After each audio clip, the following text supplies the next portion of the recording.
Good morning, everyone. It's Brian, back with another language review. I did my first two on Albanian and Balinese books, which I will link to somewhere, let's see, here and here.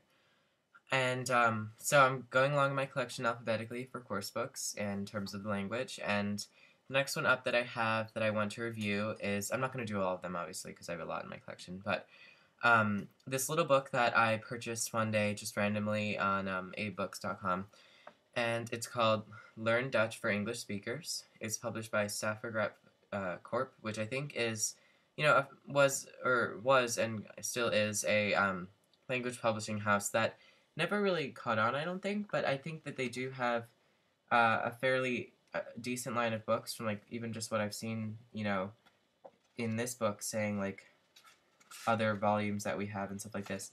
But anyway, I'll give you a quick walkthrough of this one because I think it's a nice resource if you're learning Dutch. There's a fair amount for Dutch because it's common compared to languages like Balinese. But this book didn't seem like one that was too popular on the internet, and I got it for a good price. I got it for, I think it was $18, and plus shipping. And let me look it up right now on Amazon. I'm not even sure if it's on Amazon because it's a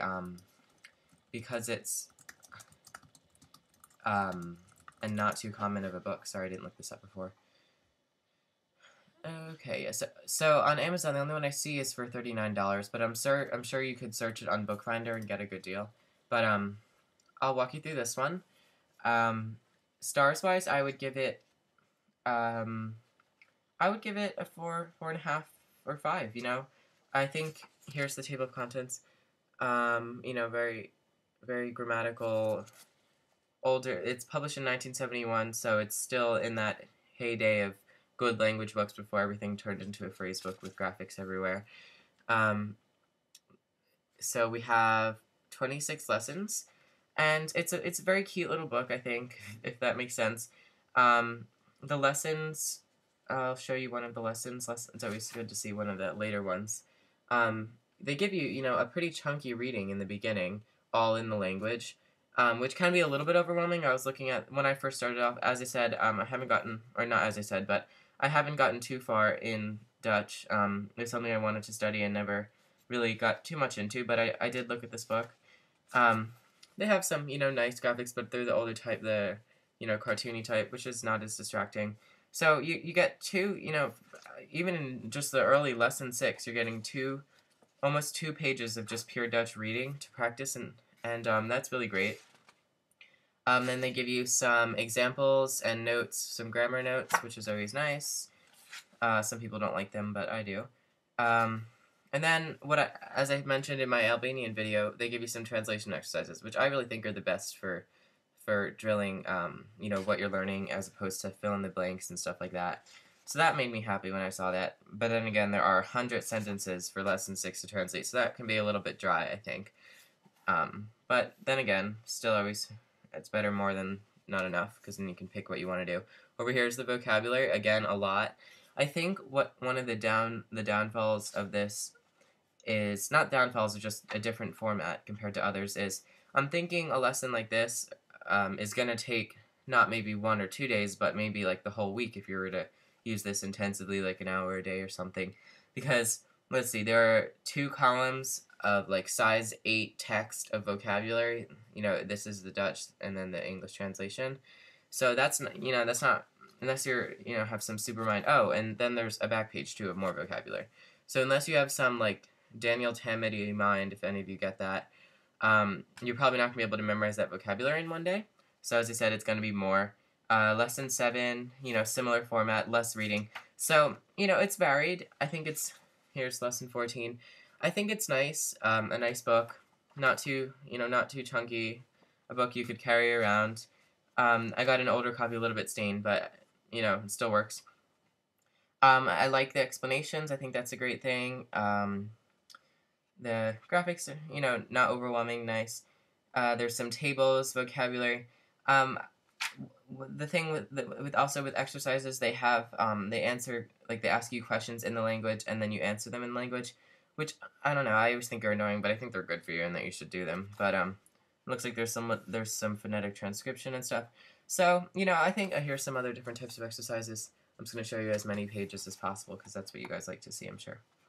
And then what's nice is always love it. They give you the bidirectional dictionary in the back. All of this is dictionary. That's a good thing. You need that. There's a phonetic appendix. Let's see. Is there an answer key is the question. I will look that up quickly and then I'll close up this video because I don't want to be too long. Doesn't look like there's an answer key, but you know, there's always other ways to get around that. I'm just looking in the back here. Oh, and they have like a verb appendix on the back, which is nice. Books from Saprograph. Learn Hungarian for English speakers, learn Spanish from English speakers, learn Italian. Oops, they wrote that twice. Look, Italian.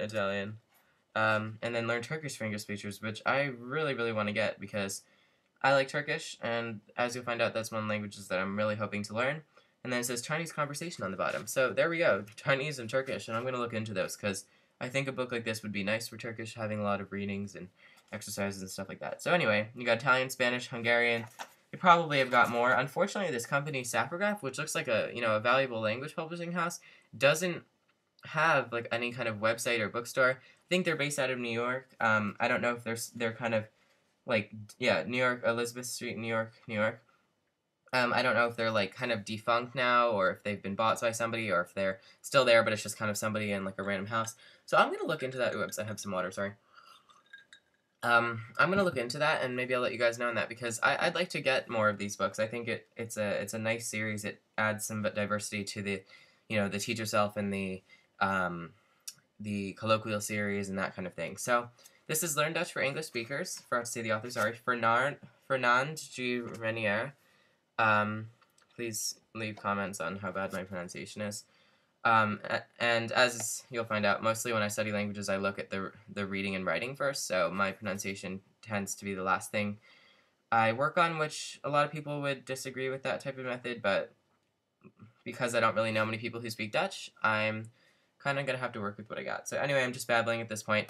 This is a nice book to look into. I don't know if you're going to be able to find it, but I think it's worthwhile. I think it's strong text.